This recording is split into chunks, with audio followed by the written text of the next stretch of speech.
sa'yo.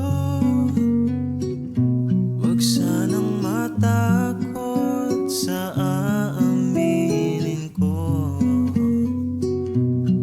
Nais ko lamang ay malaman mo ito, dahil minamahal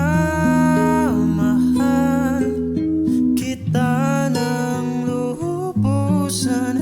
Ikaw lang at wala nang iba pang makakatumbas pa nitong pag-ibig